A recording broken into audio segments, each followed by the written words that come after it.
everyone. Welcome to the Dreamcatcher podcast, a place where your dreams can find a voice. As children, we believe that anything is possible. We view the world through the lens of curiosity, openness, and joy. Sadly, many of us lose that perspective as we grow up. The challenges of adult life can cause us to focus on our limitations instead of our opportunities. The good news is that we can transform this by nurturing a mindset that helps us stay focused on our dreams. My guest, Dr. Dravon James, who's been helping people do this for years, is here to share her thoughts. Dr. Dravon James is a life coach, inspirational speaker, radio host, and author of Freedom is Your Birthright. She is the founder of the Next Step Leadership Academy and Everyday Peace, a platform where she inspires others to build the life of their dreams. She's also an actress whose career credits include a recurring role in HBO's acclaimed The Wire, several stage plays, and independent films. During our conversation, Dravon will inspire us to live our best lives by helping us develop a healthy mindset focused on growth and resourcefulness. She also offers advice on dealing with the obstacles and detours so that it does not deviate us from our path. If you like what you heard, please don't forget to like, rate, share, and subscribe to this podcast. Thanks. Hello, Dravon. How are you doing today? I am wonderful. So great to be here with you. It's great to be with you. It's lovely to talk to you again. It's been a while. How have you been? I've been wonderful. This life experiences, how it does, it goes in circles. So I've been experiencing it all, but it's all been in gratitude. How about you? That's great, because now we're talking in a different time and age. I think we spoke before the pandemic, a couple of years before the pandemic, and now it's like things have changed. And during that time, it's been stressful. Yeah, it's so interesting that people, we as a whole, right, we get used to what we think is a rhythm and a routine, and then we get reminded that this is life. And it's happening, and every day is new. And I think that the pandemic really showed us that every day is new. No matter how routine our tasks may seem, every day holds some bit of surprise and some bit of the unknown. Right. Like a once in a century pandemic. Yes. Anyways, which brings with it, in the words of Charles Dickens, it's the best of times and the worst of times, right? Because we definitely had some hardships in there, but there were definitely some wonderful things that we discovered about ourselves and about other people, about our country. It's been, it's been a bit of both. Yeah. It was a great growth opportunity for a lot of people where they had to really reflect on their life and, their place in it. Yeah, absolutely. So today we're here to discuss one of my favorite things to talk about, which is believing in our dreams and overcoming limitations. And this is something we all struggle with at some point in our lives, especially if we're high achievers, right? Yeah, absolutely. And I love the title of your show. So dreams are just like, they're like the magic potion of life, right? And I'm always challenged. I work with executive coaching clients and life coach clients, but I'm always challenged when I hear people say that I don't have any dreams, right? I don't have any dreams. And it really, the biggest challenge is to get that fire of passion lit back in them. So, being able to pursue your dreams and knowing that you already have them and you know what they are, it's wonderful. You're already halfway there if you've identified what your dreams are. Right. And we'll get into that later on in the interview. But for now, Dravon, let's begin by talking about your personal journey. How did you come to this place of self-worth and eventually doing work that you love? Oh my goodness, I'm so glad. This is a loaded question. I love it. So I'll give you the abbreviated version. But my whole life, I have been interested in, passion and life experience and service, really. My doctorate degree is in pharmacy, but well before that, with my mom's, the mystery of life and what makes people behave the way that they do, what makes people shrink back from themselves. When I was 17, my brother gave me a book, The Power of Positive Thinking by Norman Vincent Peale. And it sort of tied my interest, that was like the eureka moment for me because I realized this is what I want to do with my life.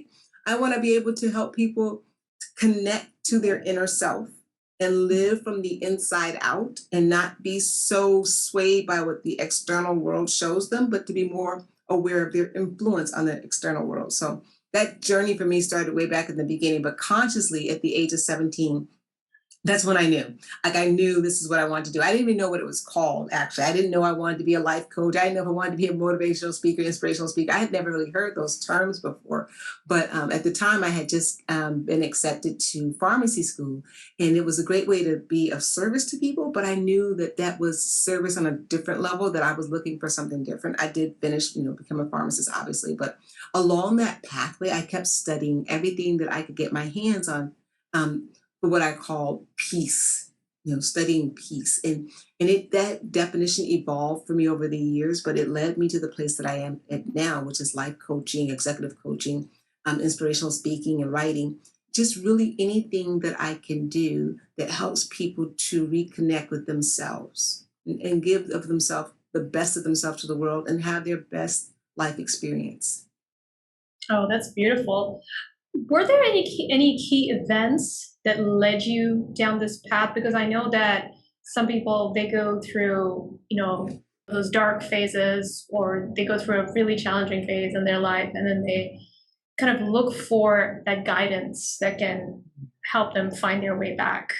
Did that ever happen to you? Were there any specific milestones in your life? I think, well, one, I'm going to say how I was always doing this. Like, I probably started seriously right out of college. So, but I was speaking a little bit, and then there were two events that happened in my life that really made me say, go for the gold, go and try to reach more people. And the first was that I was a consultant as a pharmacist. I consulted with long-term care facilities, and part of my consulting was I did keynote speaking. And one day, someone called me and asked me to do a keynote speech for their company event. And they said, you know what, when you come, we don't want you to talk about pharmacy or anything that has to do with compliance issues. We want you to talk about that everyday peace segment that you do at the end of all of your other talks. And I thought, wow, that's just my own personal stuff.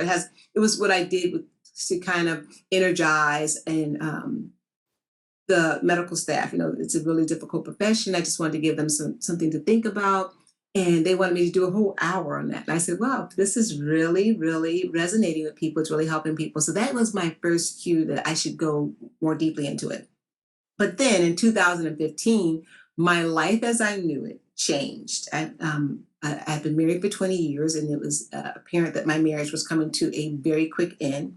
And my health, I got diagnosed with a chronic health disorder. And I lost my job.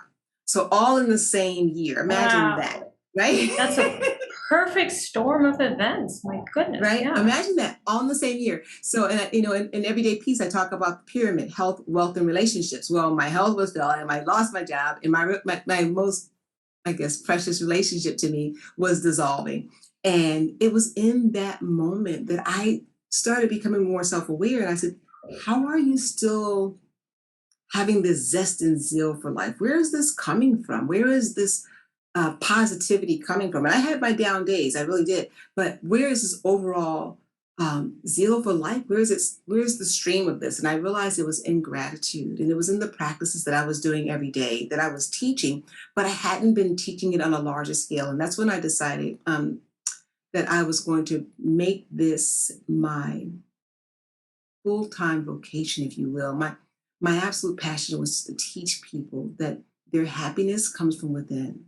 The life that they see, the external things will happen, right? But your true sense of self, that comes from within. And if you are grounded there, my goodness, you'll weather every storm and you'll come out better than what you were. So the 2015 was my turning point for sure. Great. That's beautiful. Thank you for sharing, Dravon. Okay, so let's talk about dreams. And as kids, we believed that anything is possible for us, right? We wanted to be, I know I wanted to be an astronaut. I know some people who wanted to be a scientist, or, they wanted to do all kinds of crazy things.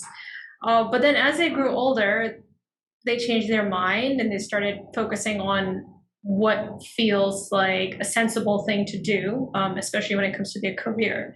And so we become increasingly focused on our limitations instead of opportunities and what's possible for us.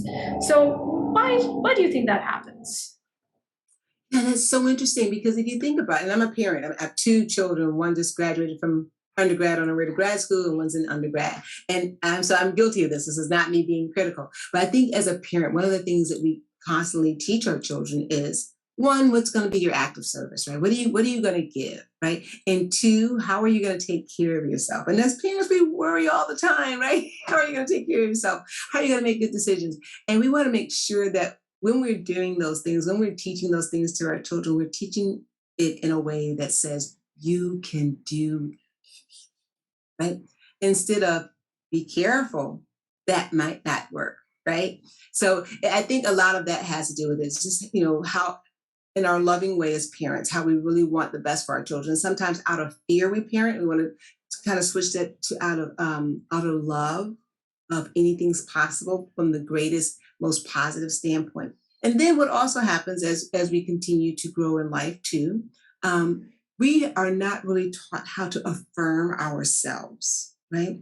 We're taught about looking for making, and something that John Maxwell, he's a leadership coach that I follow a lot. He talks about if you're a D student in something, people really prod you to become the best in that area possible, right? So that means that you're focusing on something that may not be your God-given talent, but you're putting a lot of effort in it. And generally what you'll get up to is a C, right? You'll take yourself from a D to C. We applaud that, right? But if you really focus on your passions, really focus on those areas, things that excite you, things that you're really good at, and take that from an A to an A plus, then you're probably validating your true self, right? Instead of digging deep in there and getting that one little area and said, this is my area that I'm not so good at, and I'm going to focus on that. And it sounds good on the surface, but it really does impact our lifelong range, where we tend to look at things from our state of inadequacy and say, well, I'm not really good at this, but I'll try. And instead of saying, I'm great at this, I love this, this is what I came to give, I'm going to spend more time getting better and better at this. That's a whole shift in mindset. And we really are not taught as a people to do that. We're taught, well, you may be good at that. That's great.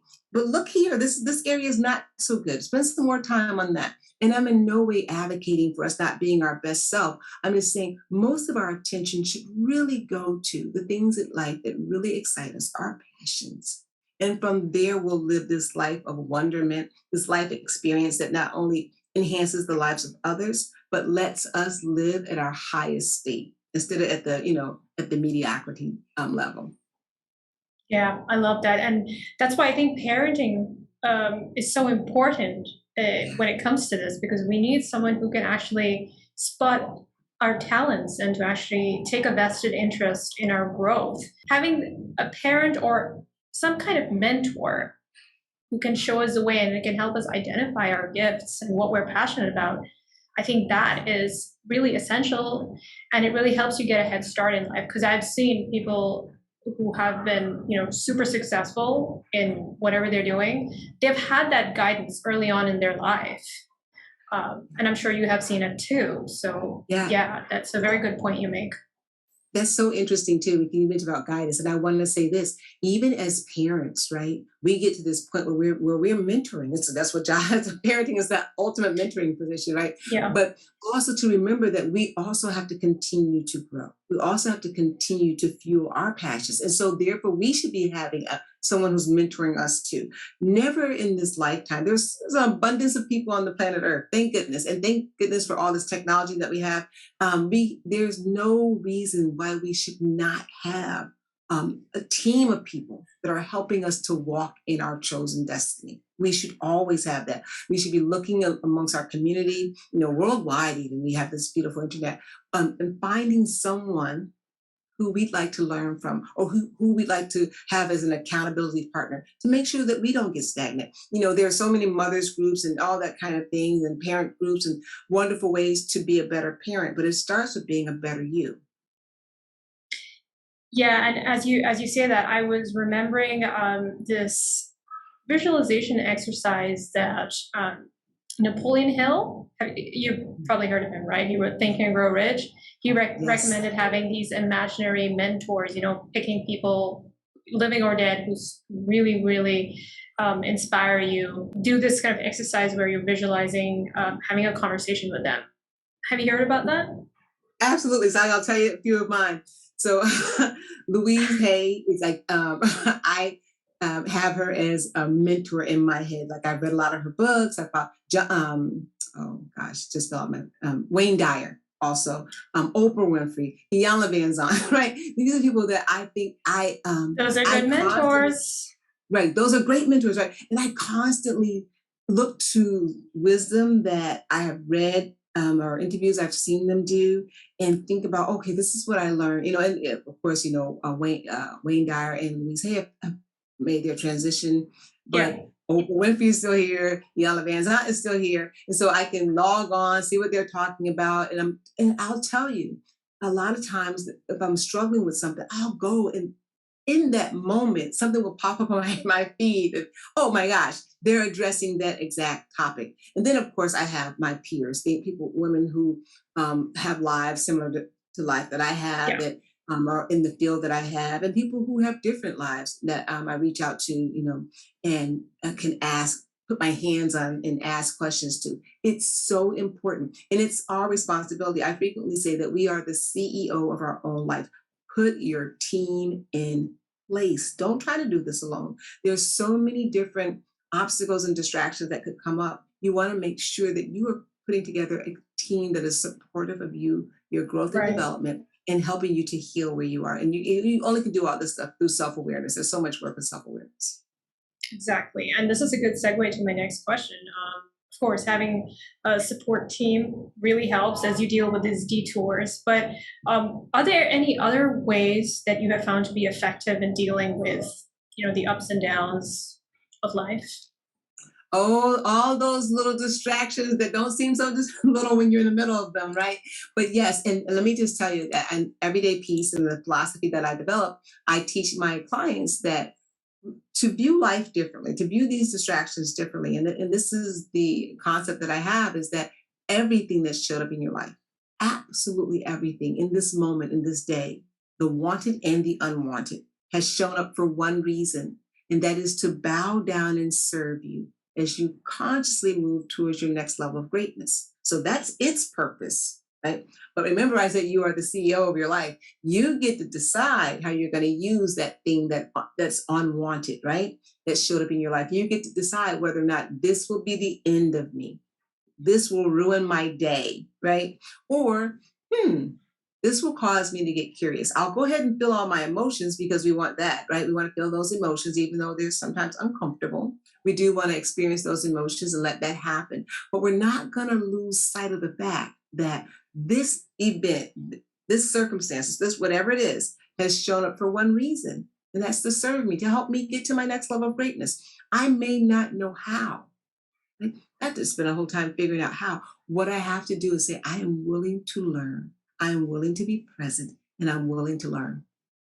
The rest will take care of itself. So approaching everything, and it seems difficult, but remember my 2015 health, wealth, and relationship all seem to be going down the drain all the same time period. And what I would do is I teach this. What I would do every morning, and I still do every morning of my life, is I write what I call a gratitude card.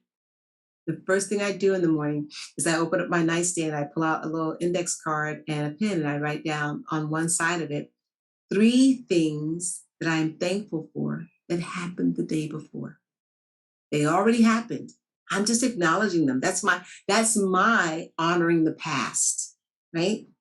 And then I write down on the other side of that card, I write down 3 things that I'm grateful for that are going to happen that have not yet happened, right?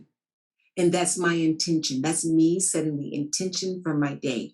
And I find that doing that and keeping that card with me all day long helps me when I get in those sticky points, when I hit those distractions that you're talking about, right? When something happens and I find my mood taking a dip, or I find myself becoming really fearful or anxious or worried, I take that card with me everywhere. It goes with me with my office. It goes with me to the gym. It's with me all the time. It's here in my bag beside me right now. It's with me all the time. So when I get that feeling, I pull that card out because I don't have to start digging for something to make me feel better. I get that card. I call it active gratitude card because I actively allow myself to feel the emotions of gratitude, that happiness, that fulfillment, that safety, that security that comes from reading those things that I'm grateful for. You'll be amazed at how that tiny tip refocuses the brain and puts you back on track. Right. Oh, that's beautiful. I mean, I know gratitude works wonders. It certainly worked for me. But what if you are facing a situation where something is really bad and you actually need to do something about it? Um, how can you stay in a space of openness and positivity? People who are perfectionists, who tend to fixate on what's wrong, what can they do to change that mindset? So yeah, I love the fact that you say perfectionists because perfectionists are really interesting people, right? Fixated on what could be better or what is wrong, right? And Yeah, so it's a when you double-edged fixate, sword. It's a double-edged yeah, sword. Yeah. right, because and I work in the healthcare industry, right, where mistakes could be deadly, right, right. So I tell people that Yeah. that's for over 32 years, this has been my life, right? So where a Yeah. mistake can be deadly, right, and everyone's Yes. so anxious all of the time, right? Mm. But to realize that anxiety blocks creativity, right? And so what I work with my clients on is I tell them all the time, I say, so you trust in imperfections all day long, right? You trust in imperfections all day long. And, in your pursuit of perfection, we don't check our engine before we start the car. We don't pop the hood, check the engine, check all those things before we start. We trust, right? We don't check the chair before we sit down in the chair. We trust, right? So your lack of trust is it's in yourself, right? So you have to remind yourself that one, you are trustworthy, two, you are doing your best job, and three, and here's the kicker, this is going to get a lot of people, that perfection is impossible. Now, as a healthcare professional, who wants to hear that? Right? But it is impossible. One person cannot achieve perfection, but a team can come pretty doggone close. Right. And so I teach that to my team at work. And so that what we realize is that me doing my best, me doing my what I call my enough. This is my good enough, and you doing your good enough, and all of us collectively doing our good enough allows us to be efficient and effective. It allows Yeah. us to get on to the next task in our own lives as well. We're not going to have the answer to everything. We're just not. And if we wait for that, we'll be standing in the same spot forever. So allow yourself the grace and mercy by using that good memory of yours, who always reminds us all of our wrongs, but using that good memory of yours to tell yourself, the last time I worried about such and such, and it wasn't perfect, but it worked out just fine. Keep those thoughts. And that's why I love journaling. I absolutely love journaling.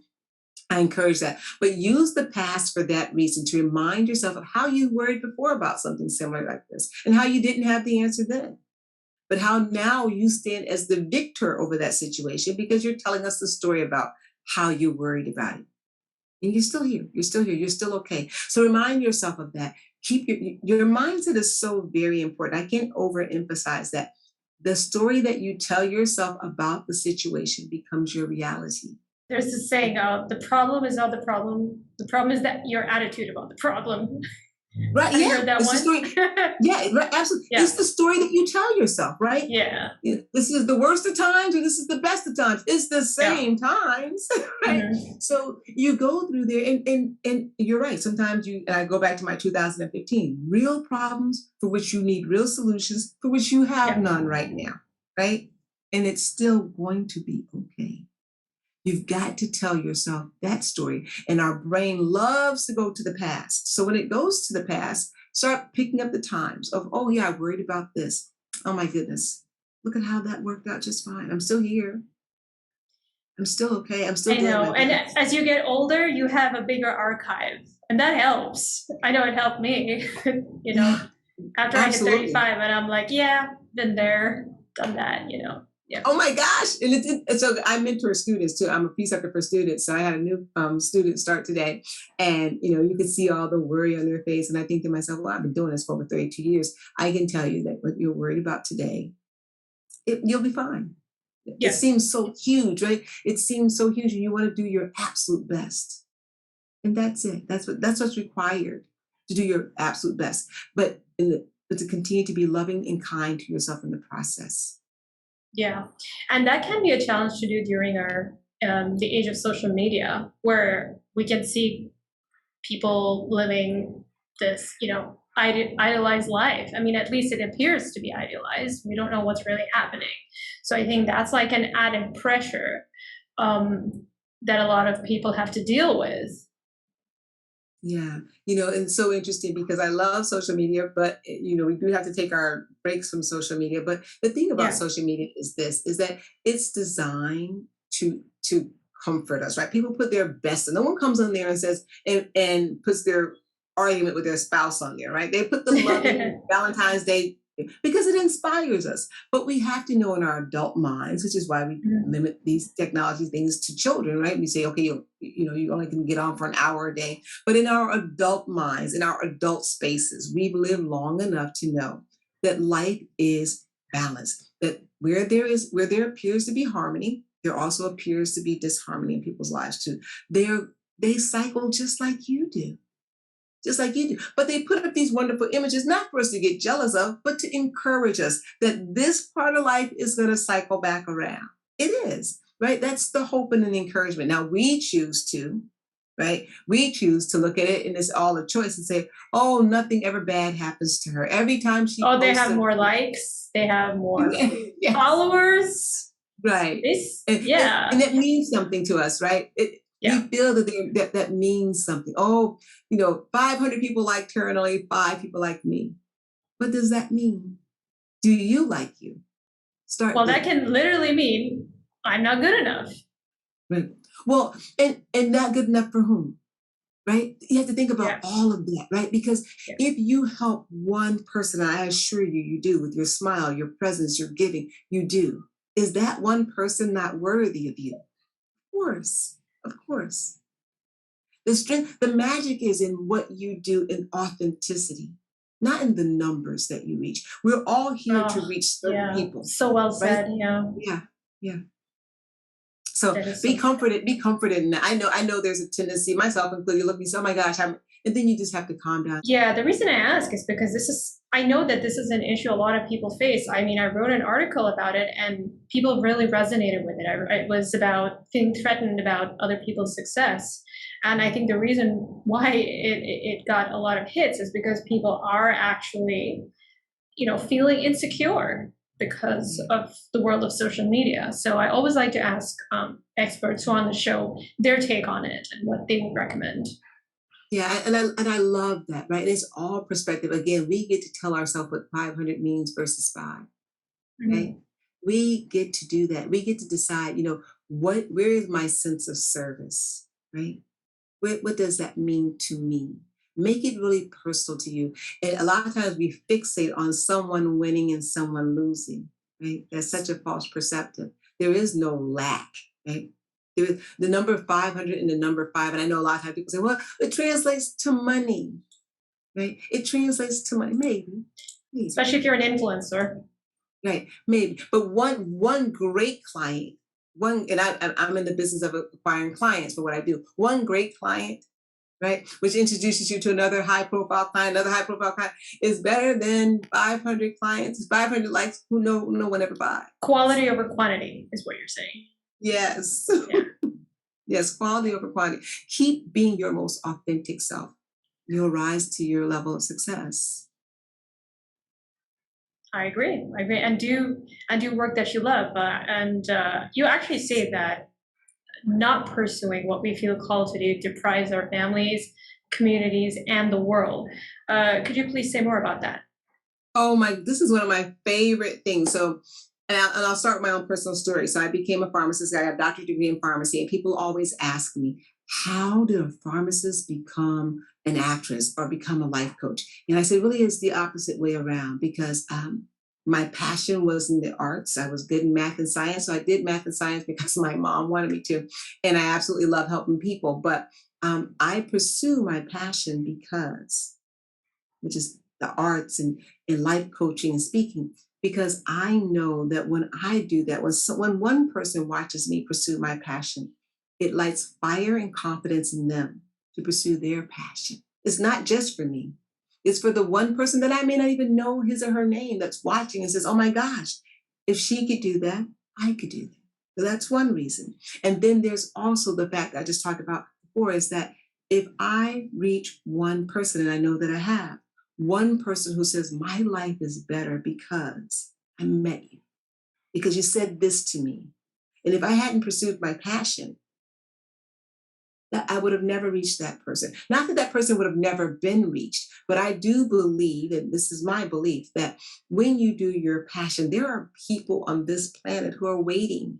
And what you've said is not unique to you. It's been said 10,000 times. But the way you say it in your uniqueness, your special snowflake way, your uniqueness resonates with that person. And it's just the way that they need to hear it. So pursuing your passion is one of these most giving things you could possibly do because it encourages and it helps somebody else. So please don't end your life without pursuing that passion.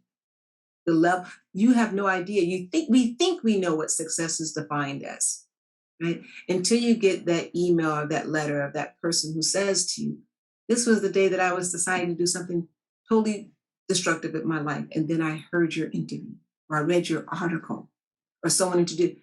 You have no idea. So please, whatever it is, I had a client who wanted to make nail polish. I'll tell the story really quickly. And I wanted to make nail polish. She goes, and it's not really that fascinating because there's so many nail polish brands out there. I said, well, do you know anybody who's made their own nail polish brand before? She said, no. I said, so when you do it, someone who knows you will see that you did something and it'll encourage them. She did it. It's a huge success, right? I'm impressed every time I go on. I see it on Amazon somewhere there. And, I'm sure that there's someone in her circle who says, because I know her, she says, an ordinary woman, she did something that seems to be quite extraordinary. I believe I can do it too. Please pursue your passions. You have no idea who you're going to bless. I love that you say that people are concerned about the fact that everything has already been said and done. I spoke to someone who worked at Walt Disney Imagineering, and he said something very interesting.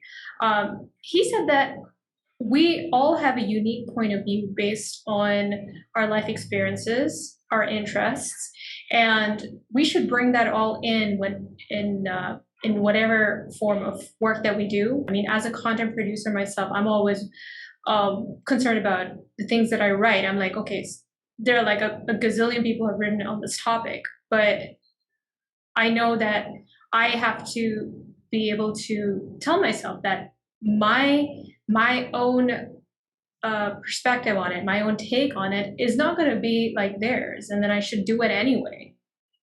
Yes, because your voice, your life experiences, your point of view, right? The universal truth is universal truth. It just is, right? And when you really hear universal truth, you know that you are hearing it. You're hearing it repetitively over the ages, right? But when someone will hear that same truth 1,000 times in their lifetime, but when they see you, there's something about you. You don't even know what it is, but they know what it is. It resonates with them. And you said it, and voila, you've reached that person. We have to. That's what we're all here to one another, each other in some capacity, but it only can happen in its authenticity when we embrace our authentic self. And that's such a beautiful note to end on, Dr. Dravon. Thank you so much for being here. I appreciate all the wisdom that you shared with us today and all the inspiration that you've given us. It's been a pleasure. I'm hoping that we're catching dreams all over the place. I hope that's what we're going to do for the rest of our lives. Yeah, absolutely. And I want to let all our listeners know, if you want to know more about Dr. Dravon James, please visit her website, drdravonjames.com. Is there anything else you'd like to add to that? I would also like to say I have a wonderful free Facebook group called Leaders in High Heels, where I work specifically with women to help them reach their next level of greatness in their health, their wealth, and their relationships. And so I have a 12-week coaching program called Leaders in High Heels, but you can connect with me through the free Facebook page, Leaders in High Heels with Dr. Dravon James. Perfect. Okay, I'll make sure I'll add that in the show notes. Thank you so much, Dravon, and I hope you have a wonderful rest of your day. Thank you. You too. It's been a pleasure.